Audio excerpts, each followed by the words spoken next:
Pongo aquí la palabra constitutivo porque eso les gusta mucho a los filósofos analíticos y es una ocasión para discutir el asunto. Es decir, la idea es que no hay discusiones humanas si no hay eso, si no hay esas actividades y esos objetos.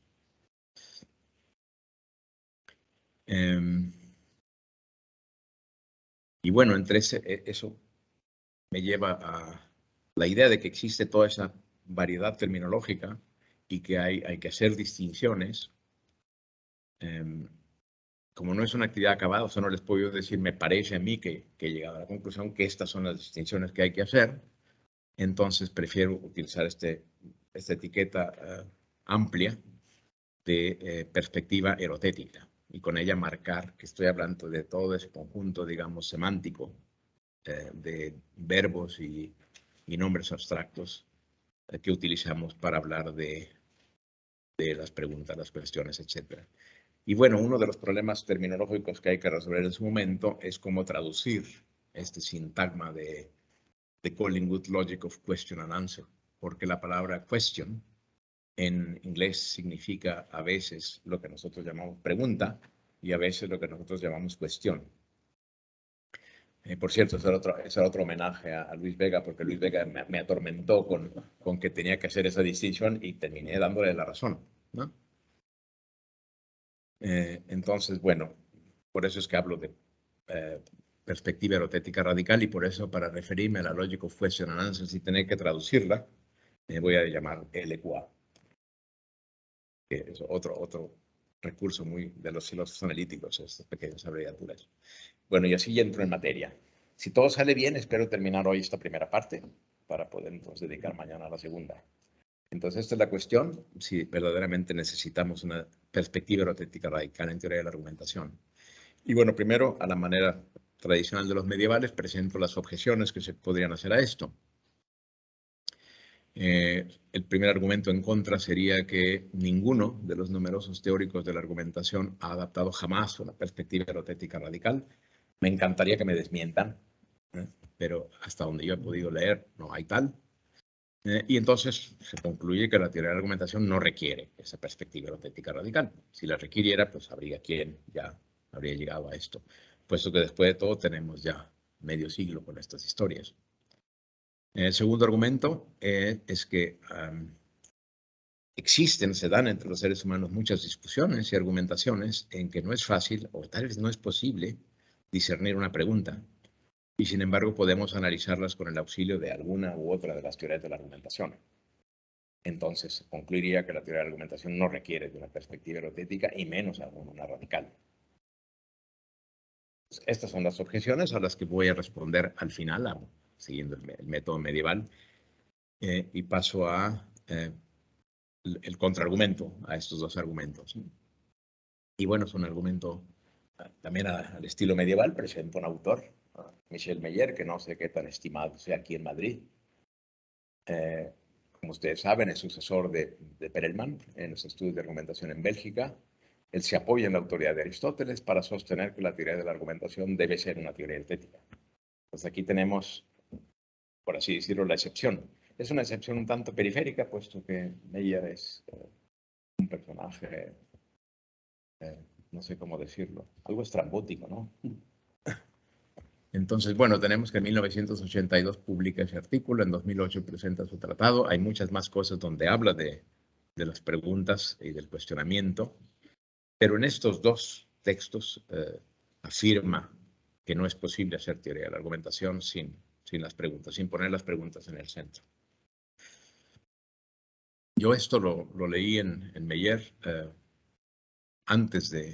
después de haber yo imaginado la idea de una perspectiva erotética radical, y cuando me lo encontré me dio mucho gusto, para empezar. Luego no me dio tanto porque es un autor un tanto confuso y un tanto bombástico, entonces no se sabe muy bien exactamente en qué consiste su teoría de la argumentación. No sé si tengas alguna idea de en qué consiste exactamente, pero yo tengo dificultad.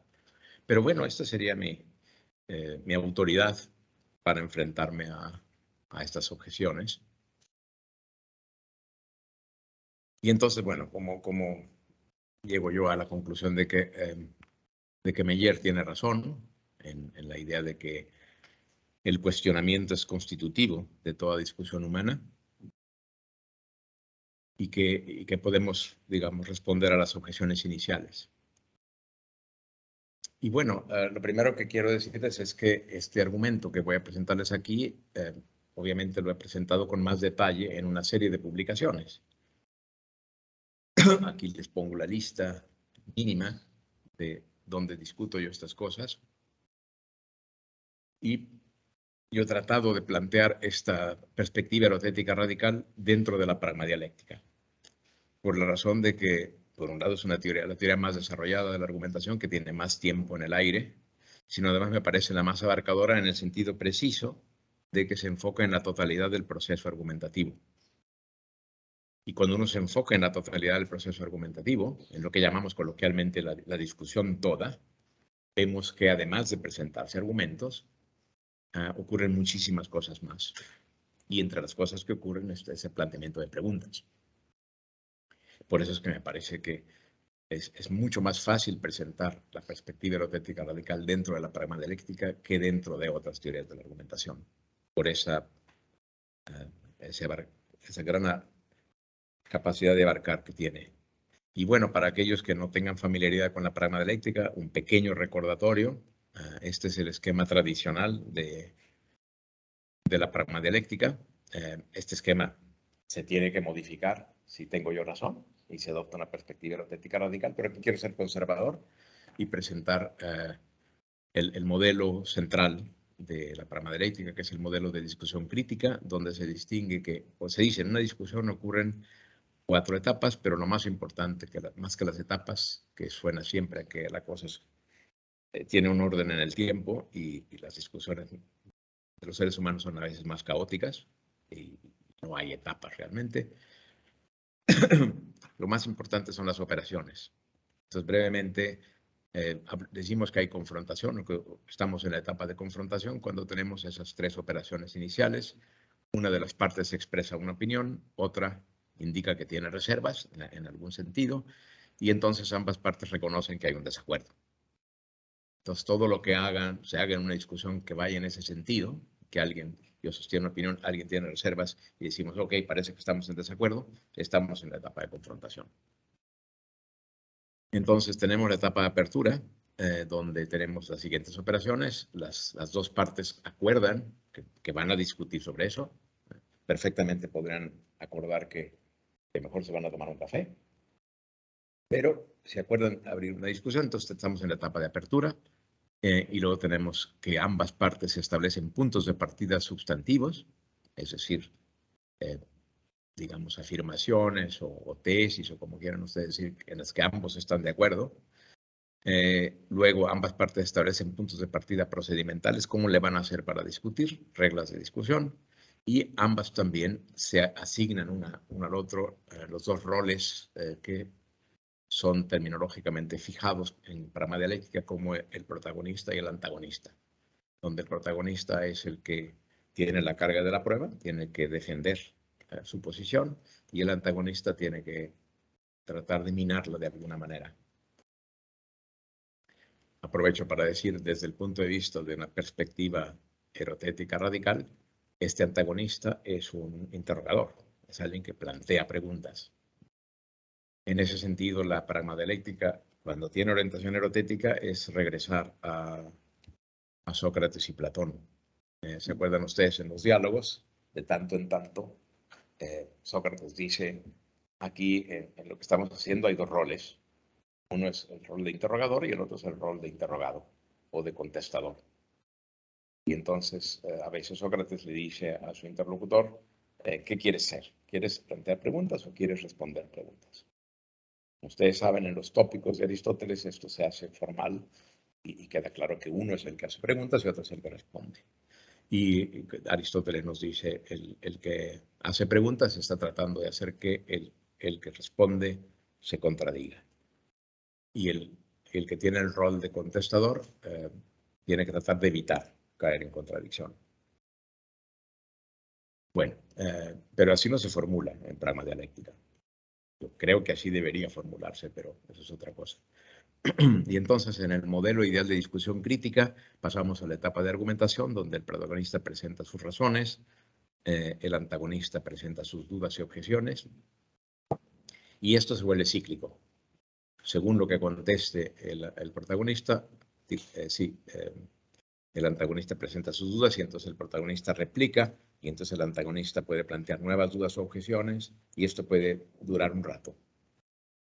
Y en el modelo ideal, que creo que no lo dije antes, pero está planteado como ideal en el sentido de que si las dos partes fueran perfectamente razonables, y ya sabemos que los seres humanos no son perfectamente razonables, entonces harían esto y concluirían, llegaría a un punto en que o bien el antagonista ya no tiene más dudas, se las han contestado todas, y entonces tendrá que retractarse y aceptar la posición del protagonista, o bien el protagonista ya no tiene que responder, o sea, le plantean dudas a las que no puede responder y entonces él es el que tiene que retractar su punto de vista. Bueno, esto es muy esquemáticamente la manera como los pragmadialécticos trabajan. Modelan una discusión de acuerdo con este modelo ideal, que no se ajusta como discutimos los seres humanos, pero nos ayuda a entender en qué punto se desvían del modelo ideal. Y la idea de los pragmadialécticos es que las desviaciones son indicios de aquello que tradicionalmente se llamaban falacias. Hay dos maneras de entender la pragmadialéctica, como una teoría de las falacias, como violaciones de las reglas de discusión crítica, que es como normalmente se presenta en los libros de pragmadialéctica, o la segunda, diciendo, bueno, olvidémonos de las falacias, pensemos más bien que cuando analizamos y evaluamos una discusión, podemos ver hasta dónde se desvía del modelo ideal y considerar esas desviaciones a veces como desviaciones legítimas.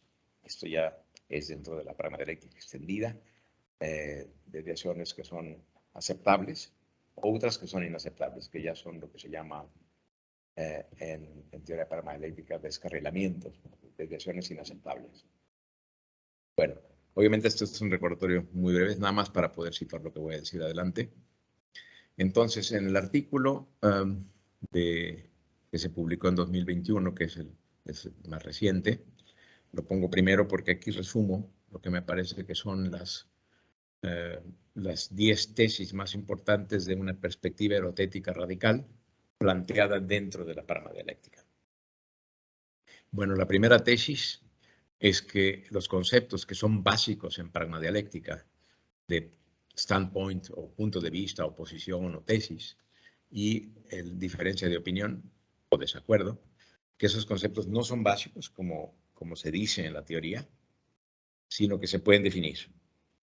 Y justamente el instrumento para definir esos conceptos es el concepto de cuestión, que ahora se convertirá entonces en el concepto básico de la pragmadialéctica estándar.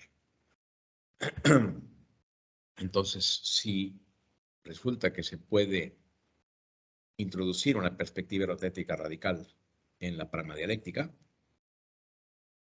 entonces el primer paso es utilizar el concepto de cuestión como concepto básico y definir entonces los conceptos que hasta ahora eran básicos de standpoint y difference of opinion mediante el concepto de cuestión. Ahí en la columna de la derecha lo que puse son los símbolos que son, digamos, mi fuente principal de inspiración. RGC significa Collingwood, porque Collingwood tiene en su lógica de la pregunta y la respuesta, tiene la tesis de que toda afirmación es la respuesta a una pregunta. Y cuando introduce uno el concepto de cuestión como concepto básico de pragmadialéctica, entonces el standpoint se define justamente como la respuesta a una cuestión. Y la diferencia de opinión también se va a definir en términos de si hay un desacuerdo con respecto a una cuestión o a otra cuestión. Bueno, no entro en más detalles en esto, paso a la segunda tesis. Una de las características en pragmadialéctica estándar es que la discusión comienza con el punto de vista. O sea, lo primero que ocurre cuando se da una discusión entre seres humanos es que alguien plantea una tesis. Dice que las cosas son de cierto modo. Y bueno, tiene que haber alguien que presente reparos a esa tesis. Pero lo que echa a andar la discusión es el punto de vista. Y yo lo que planteo en mi segunda tesis es que son las cuestiones las que ponen en marcha la discusión. La gente no discute a menos que haya una cuestión. Hay un problema, es que no siempre es clara cuál es. Luego, la tercera tesis es una distinción conceptual, y ahí le puse a Luis Vega porque es el que me insistió más en que había que distinguir esto. Hay que distinguir, pues, terminológicamente entre cuestiones y preguntas. Las preguntas son actos de habla. Digamos, las identificamos en una discusión cuando alguien dice, usa alguna expresión del tipo de me gustaría saber si, o pone una oración interrogativa directamente, qué es lo que tú piensas de esto. Si usamos los ejemplos clásicos de Platón, por ejemplo, pueden pensar ustedes en el comienzo del Menón, donde Menón le plantea la pregunta de si es posible enseñar la virtud. Y la pregunta inicia, y a partir de ahí ocurre todo lo demás. Bueno, mi idea es que, si bien no todas las discusiones comienzan así, siempre hay una cuestión, que es lo que está detrás. Lo que pasa es que a veces puede ser implícita. Y entonces hay que distinguir entre la cuestión, que esa es un objeto abstracto, como, al igual que las proposiciones, al igual que los argumentos.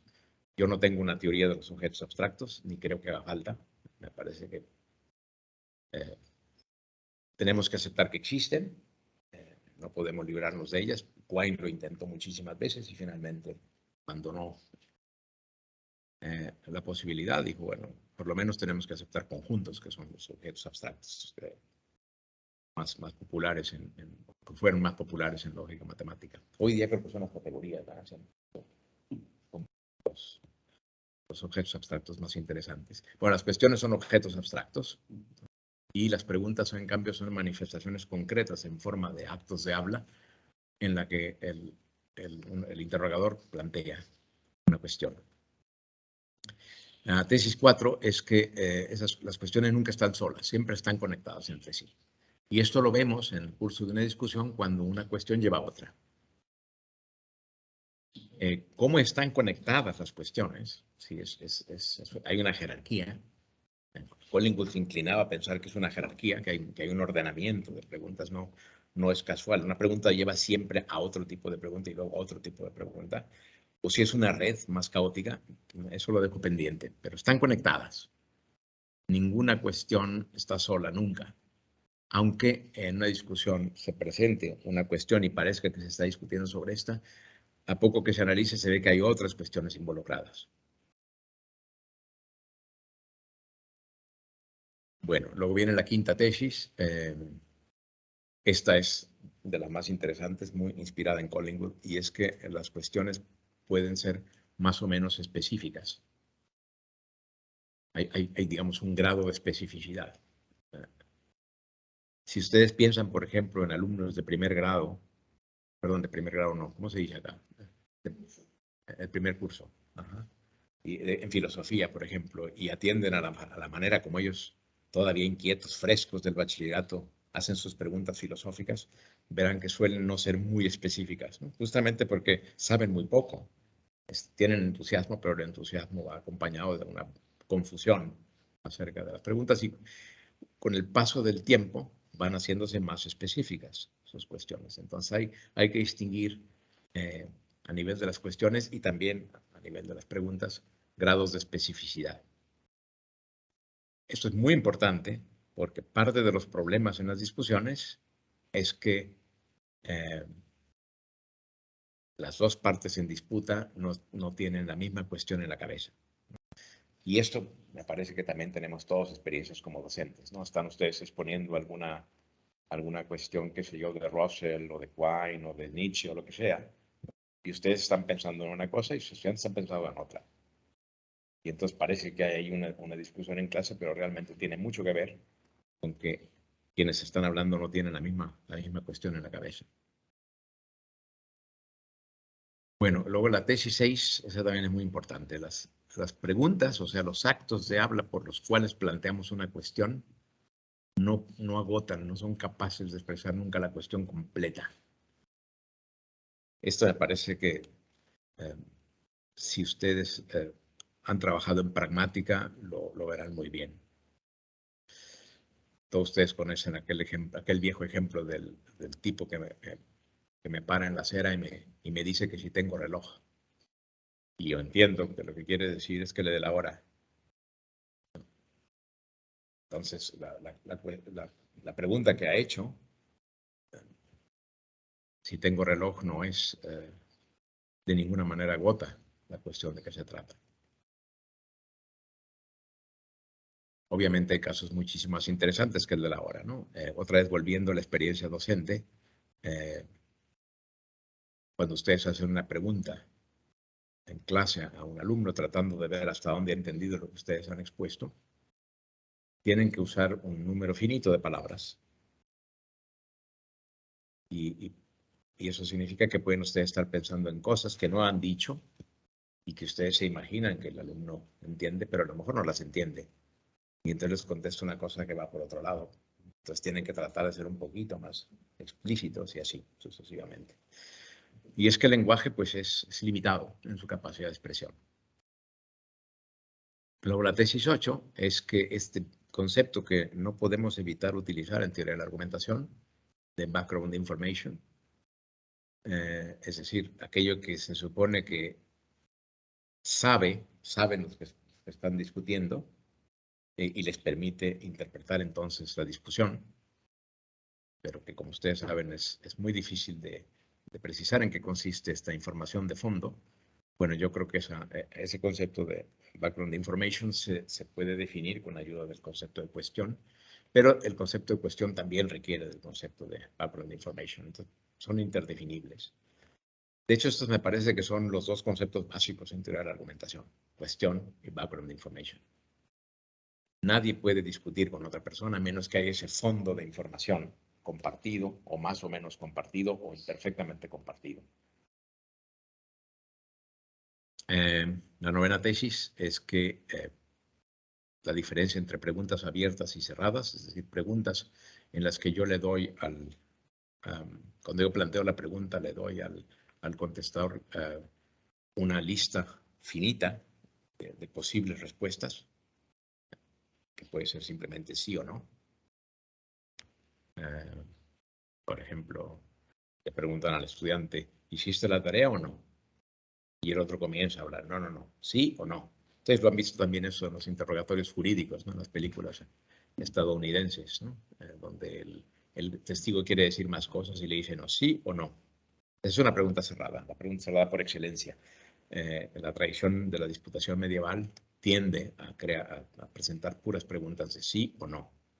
Y también, y eso viene desde los diálogos de Platón, donde con la mayor frecuencia le dice Sócrates a su interrogado, bueno, sí o no tal cosa. Y esta diferencia entre preguntar sí o no, o al menos dar una lista, una opción múltiple, y plantear una cosa en general como ¿por qué tal cosa? O ¿cómo es que tal cosa? ¿No? Donde está abierto lo que pueda responder alguien. Esa diferencia es muy importante. Y creo que son sobre todo los medievales en la técnica de disputación que insistieron en eso. Si ustedes se asoman a cualquier que sea la suma teológica, para ir más lejos, verán ustedes que está organizado de tal manera que primero se plantean cuestiones vagamente formuladas y luego se dice, bueno, pero esto se reduce a las siguientes 8 preguntas de sí o no. Entonces, ese convertir una pregunta abierta en preguntas cerradas me parece, el arte por excelencia del interrogador. Y es muy importante en teoría de la argumentación, creo yo. Y la última, es la más sabrosa de todas, esa le puse a Michael Gilliard porque es el que más me ha inspirado en esto, es que cuando la gente discute, está o puede estar superficialmente y a la vista discutiendo una cosa, cuando en el fondo la cuestión es otra. Un ejemplo que me acuerdo que Michael utilizó en algunos seminarios era cuando una pareja, por ejemplo, discute acerca de quién debe sacar la basura o quién debe lavar los trastes. O también imagínenselo entre roomies, entre compañeros de cuarto, ¿no? Compañeros de piso. Y entonces hubo una discusión acalorada durante media hora acerca de lavar los platos. Y lo que dice Michael Libert, en muchísimos casos no se trata de eso. No se trata de quién va a lavar los platos esta noche, sino más bien de la relación entre las dos personas. Tienes un ejemplo reciente, ¿no? De Fodor. Sí, sí, claro. Es otro ejemplo de eso. Claro, es un ejemplo, ese es un ejemplo sofisticado, académico. El ejemplo de todos los días, que son los que le gustan a Michael Gilbert, es justamente el de, porque todos nos podemos situar en esto, ¿no? Estamos discutiendo con alguien muy cercano a nosotros, aparentemente sobre una cosa, pero realmente es otra la que está en el fondo. Bueno, esto ocurre en la academia como en la vida diaria. Bueno, es un recorrido muy rápido, ya lo sé, perdón, acelerado. Estoy tratando de plantear cómo veo yo la perspectiva erotética radical en términos de esas 10 tesis que en el artículo obviamente desarrollo un poquito más.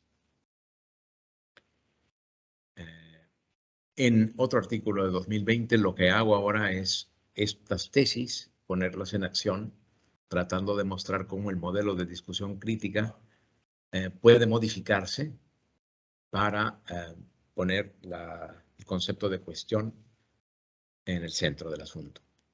Entonces, en la etapa de confrontación, lo que diríamos es que todas las operaciones de la etapa de confrontación que vimos antes brevemente suponen una cuestión, aunque no siempre hay una pregunta explícita, pero siempre hay una cuestión. Luego, las operaciones de la etapa de apertura consisten en una serie de cuestiones cuya solución facilita y prepara la argumentación.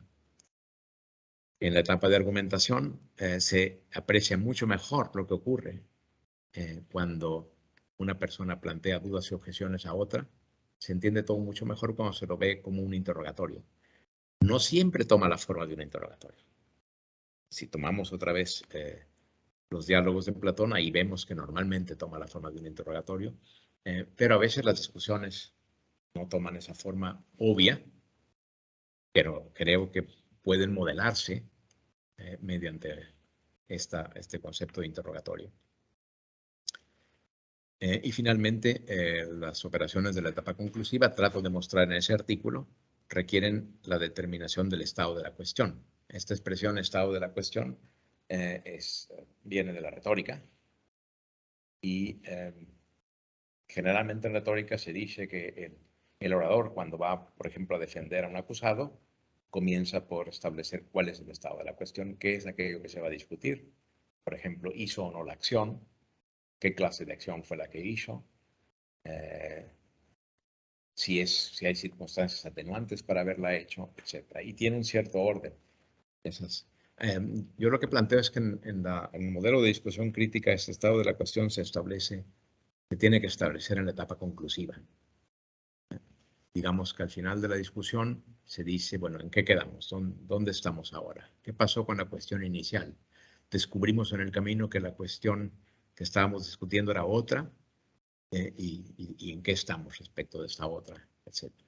Bueno, otra vez, este es un resumen muy apretado de lo que está expuesto en ese artículo. Y lo que trato de mostrar con este resumen es que uno puede reformular el modelo de discusión crítica de la paradialéctica introduciendo estos conceptos, y entonces me parece que todo adquiere un orden mucho mejor. Aunque Franz van Emmeren no ha adoptado la perspectiva erotética radical, pero les puedo decir aquí en confianza que le ha parecido que es, digamos, apropiada o adecuada, y que aclara algunas cosas en paradialéctica. Me voy a un artículo anterior. Aquí tengo una aplicación el concepto de diferencia de opinión. Comienzo con lo que era un enigma que me presentaba a mí la paradialéctica desde que yo la conocí y la comencé a enseñar en la universidad. Y es que desde el principio la paradialéctica habla de que una discusión crítica tiene como función o como fin resolver un desacuerdo. Y sin embargo, desde que yo leí esto dije, bueno, pero los filósofos me parece que se pueden describir mejor, no como intentando resolver desacuerdos, sino profundizándolos. Siempre estamos tratando de ver exactamente en qué estamos en desacuerdo y cómo es que estamos en desacuerdo y cómo es que el desacuerdo es posible, más que en resolverlo. Les puedo contar aquí una anécdota. Hace algunos años me tocó dar una conferencia donde hablaba yo de que lo que definía a las preguntas filosóficas es que no se respondían nunca. Y cuando le tocó el turno a mis compañeros de panel, hubo uno que dijo que estaba en completo desacuerdo con eso. Le dije, es lo que yo esperaba. Y yo le dije, pero bueno, ¿me puedes dar un ejemplo de una pregunta donde que los filósofos se han puesto de acuerdo con ella? Y entonces planteó una, ya no recuerdo cuál, y dijo que esa había sido resuelta creo que por Wittgenstein. Y entonces los demás miembros del panel filósofos también dijeron que no estaban de acuerdo. Yo nada más volteé al público y les dije, ven.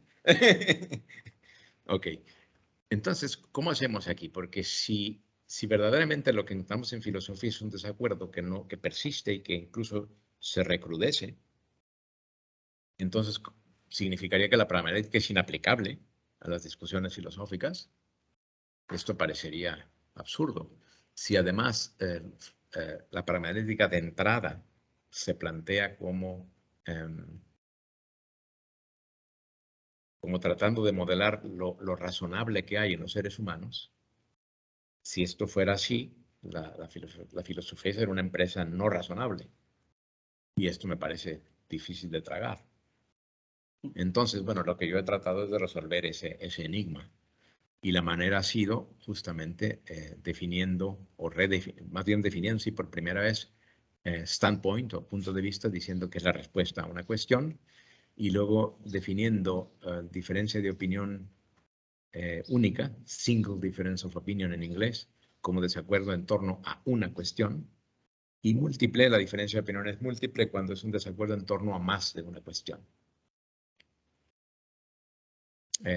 Si ustedes tienen alguna familiaridad con pragmática, verán que ahí se define diferencia de opinión única, como que es una diferencia en torno a una sola proposición, y múltiple cuando hay varias proposiciones sobre las que hay desacuerdo. Yo creo que es más claro si ponemos desacuerdo frente a una cuestión o frente a varias cuestiones. Y fíjense que es desacuerdo frente a una cuestión y no frente a una pregunta, porque la pregunta puede expresar más o menos bien una cuestión o puede no expresarlo. Entonces aquí es donde necesitamos el concepto abstracto de cuestión. Y bueno, la solución al enigma es ver que toda discusión filosófica sí la podemos modelar como tratando de encontrar acuerdo, pero el acuerdo es acerca de las respuestas argumentables. O sea, lo que estarían los filósofos tratando de hacer cuando discuten es ponerse de acuerdo no tanto en la respuesta a la pregunta, sino en cuáles respuestas son aceptables en el sentido de que tienen argumentos detrás. Me parece que cuando lo formula uno aquí entiende uno muy bien por qué los filósofos, desde Aristóteles hasta el presente, están todo el tiempo empeñados en hacer mapas de posiciones. Aquí están los amigos de las ideas, por ejemplo, decía Aristóteles. Acá están los pitagóricos y acá están estos otros, ¿no? Y ahora tenemos en filosofía analítica que ese ejercicio se hace una y otra vez, ¿no? Se dice, acá tenemos externalismo, perdón, ¿cómo se dice? Sí, externalismo e internalismo, por ejemplo. Y luego viene externalismo de tal tipo y externalismo de tal otro tipo, ¿no?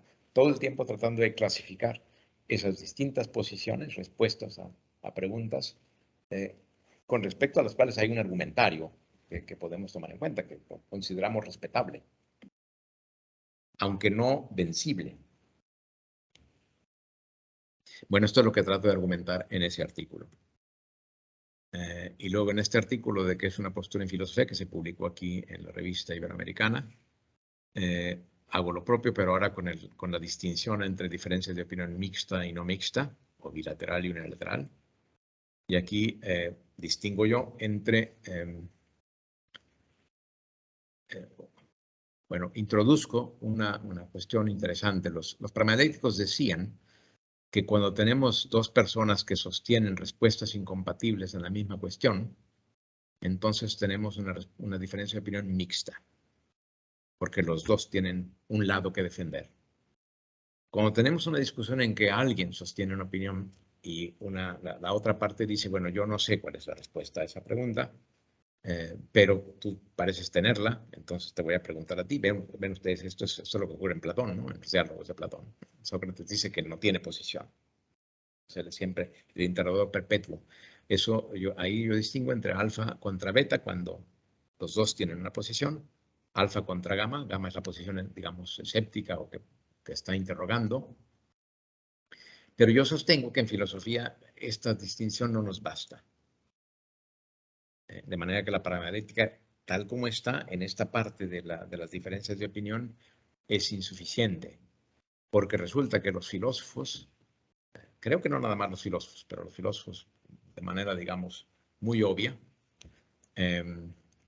a veces están en desacuerdo acerca de si la pregunta se puede plantear, si la pregunta es respondible o incluso de si la pregunta tiene sentido. Entonces necesitamos reconocer que hay la posibilidad de alfa contra delta, donde alfa sostiene que la respuesta a una pregunta es tal y delta dice, es que tu pregunta no tiene sentido. Pues no es que yo tenga una respuesta distinta o es que no sepa cuál es la respuesta, sino que la pregunta no tiene respuesta. Esto está presente desde el principio de la filosofía, pero bueno, todos conocemos el caso que nos queda más cerca, es el de los positivistas lógicos, que decían que las preguntas metafísicas no tenían sentido. Entonces, ellos no adoptaban una posición beta, ¿no? Mi metafísica es distinta que la tuya por esto y esto, ni una posición gamma, que sería, bueno, yo no sé si tu metafísica es correcta, pero vamos a ver juntos si es correcta. Sino más bien decían, no, tu metafísica no es que sea correcta o incorrecta, sino no tiene sentido. Entonces, en este artículo lo que hago es tratar de argumentar a favor de que necesitamos enriquecer. Cuando metemos la perspectiva erotética, necesitamos enriquecer la distinción entre diferencias de opinión mixtas y no mixtas, introduciendo esta nueva posibilidad, ¿no?, de cuestionar la cuestión misma. Y esto produce un problema que yo todavía no he resuelto, y es el siguiente, que en la parte normativa, la pragmadialéctica comienza con la regla número 1, regla de libertad, que dice, toda persona tiene derecho a plantear un punto de vista. Y toda persona tiene derecho a plantear objeciones o dudas a un punto de vista. De manera que cuando callamos a alguien y decimos, tú no tienes por qué hablar, estamos violando la primera regla, la regla de libertad. Bueno, pero si introducimos las cuestiones, eso significaría, podemos poner una regla 0, digamos, que diría, todo mundo tiene derecho a plantear una pregunta, la que sea. Y eso me parece que a todos los docentes también nos llega cerca, ¿no? Porque de repente no quisiéramos que el estudiante plantee una pregunta porque va a crear un caos tremendo, ¿no? Y bueno, da la impresión que esa libertad, no sé hasta dónde podemos plantear que hay una regla de que todo el mundo tiene derecho a plantear la pregunta que se le ocurra. Bueno, yo no sé cómo resolverlo, a lo mejor podemos discutirlo después, pero si introducimos esta distinción, este es un problema nuevo para la normativa de la pragmadialéctica. Y finalmente, el libro que Hubert Magor y yo sacamos este año, aquí lo aplico a la perspectiva erotética radical al caso del debate Russell-Copleston. En el capítulo 3 del libro expongo las principales ideas anteriores de las publicaciones que acabo de mencionar y las aplico al caso del debate Russell-Copleston. Y en el curso del capítulo 4 a 8 voy mostrando cómo de la discusión entre Copleston y Russell van surgiendo más y más preguntas. Algunas de ellas se discuten un rato, otras se ignoran, que eso también es interesante. De repente surja una pregunta y no se le ponga atención. Y bueno, una de las cosas de esta perspectiva erotética radical a mí me sirvió para entender que Coplestone, que tiene una formación escolástica, presenta una destreza dialéctica mucho mayor que la de Russell. Él también me parece que falla en varias cosas, pero lo veo mucho más abierto a la discusión y mucho más interrogador. De hecho, hay momentos en el debate en que se ve claramente que adopta el rol socrático, Coplestone, e interroga a Russell. Bueno, entonces, ¿usted qué dice? Y piensa, ¿qué piensa sobre esto y qué piensa sobre esto? ¿No? Algo que Russell no hace. Russell no parece muy interesado en preguntarle nada a Coplestone. Bueno, ¿qué es lo que he hecho en este recorrido rapidísimo? Les he dado un resumen muy apretado de estas publicaciones, porque para mí estas publicaciones contendrían mi argumento principal a favor de que se puede y resulta muy fructífero introducir una perspectiva erotética radical en teoría de la argumentación. En mi caso lo he hecho en el marco de la pramadialéctica. Y una pregunta que a lo mejor podríamos discutir después es hasta dónde ven ustedes viable que se puede introducir esa perspectiva erotética radical en otras teorías de la argumentación. ¿Y cómo sería esto? Bueno, estoy como parte de mi programa de trabajo, he estado tratando de hacer análisis erotéticos de más textos. Aquí les pongo en negro los que ya tengo elaborados. En un libro que va a aparecer en 2022, Argumentative Style, va a salir en agosto, en la editorial John Benjamins. Tengo yo un capítulo donde analizo un debate en psicología experimental de la dislexia del desarrollo y muestro cómo se puede aplicar la perspectiva erotética radical en el modelo pramadialéctico para analizar una parte de un debate que hubo en esta área de investigación empírica. Me dediqué yo un tiempo a la dislexia del desarrollo, por eso es que conozco bien esa literatura, y me pidió Franz que yo escribiera el capítulo sobre argumentación académica y elegí esta área porque es un área muy madura en investigación cuantitativa empírica y se puede mostrar muy bien esto. Entonces ahí tienen otro ejemplo de esta perspectiva erotética radical. Luego, en el número especial que estamos Iber y yo preparando, ahí tengo el análisis de un debate que hubo en la revista London Review of Books entre Jerry Fodor, que atacó la teoría de la selección natural, y una serie de filósofos y biólogos que lo atacan y luego vienen las respuestas de Fodor, y también se puede analizar pragmadialécticamente y también se necesita o es conveniente para el análisis introducir la perspectiva erotética. Y finalmente un artículo que va a salir, Joaquín dijo que lo tendría antes de venir, vamos a ver. ¿Se habla de eso, doctor? No de este caso concreto. No, sí, vamos a hablar del que sigue, del diálogo teológico de Leibniz. Eso es lo que sí. Sí. Pero antes de eso está un diálogo médico. Pues, Esta es una cosa que ustedes que conocen a Atocha una vez me retó, me dijo, a ver, pero ¿puedes tú analizar pragmadialécticamente una consulta médica con un paciente? ¿Médico-paciente o...? Médico-paciente, bueno, yo le dije que se podían las dos cosas, tanto médico-paciente como diagnóstico diferencial entre médicos, ¿no? Y le dije, claro que se puede, es muy fácil. Es más, te voy a mandar un ejemplo, y se lo mandé, y vas a ver que lo lees y enseguida ves que esto es pragmadialéctico, clarísimo, ¿no? Me lo regresó diciendo que lo había leído y que no había nada de pragmadialéctica allí. Entonces me retó, me dijo, hazlo tú. Y bueno, finalmente va a salir ahí en la revista de nosotros, Cuadripartita Ratio, va a salir análisis pragmadialéctico de ese diálogo. Es una consulta médico-paciente. O más precisamente, está el médico, está el paciente y están el residente del médico y un estudiante de cuarto semestre, creo, de neurología. Entonces es un diálogo a 4.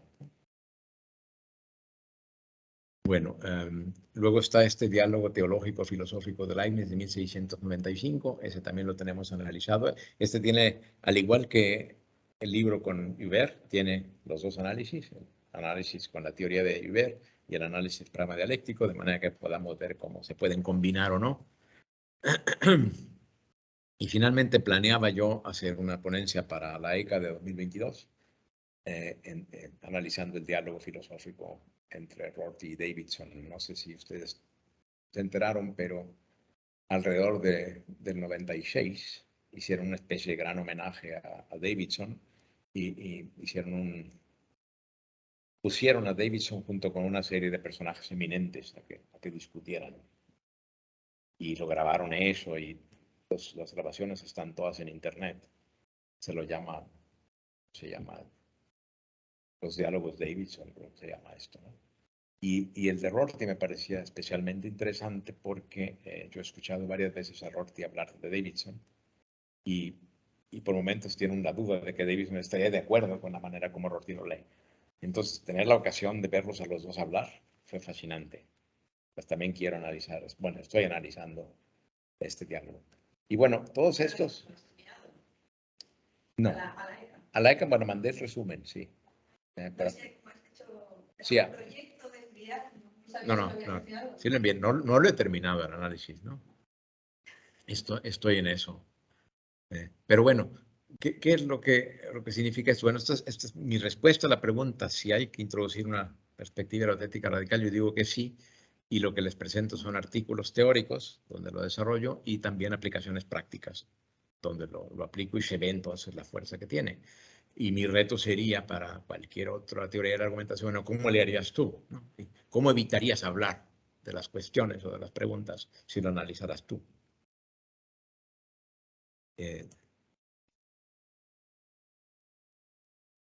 Y bueno, ante toda esta argumentación que he resumido muchísimo, me puedo imaginar que alguien podría plantear esas dudas y objeciones.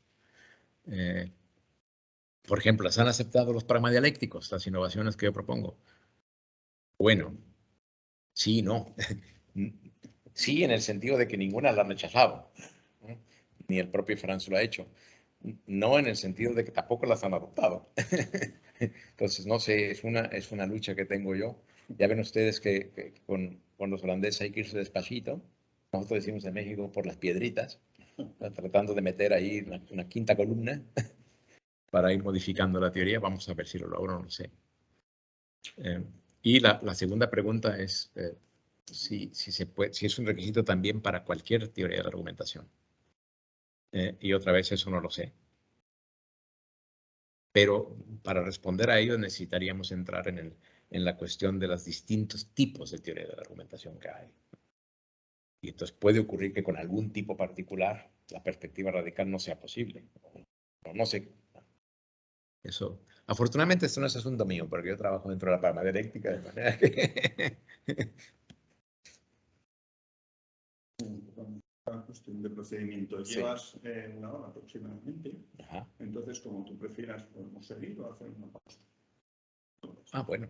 No, o sea, no estoy pidiendo una pausa. Digo que tienes esa opción dependiendo de... Bueno, sí estaría bien, ¿no? Para tomar un poco de agua. ¿Unos 5 minutos? Pues hacemos una pausa entonces de 5 minutos.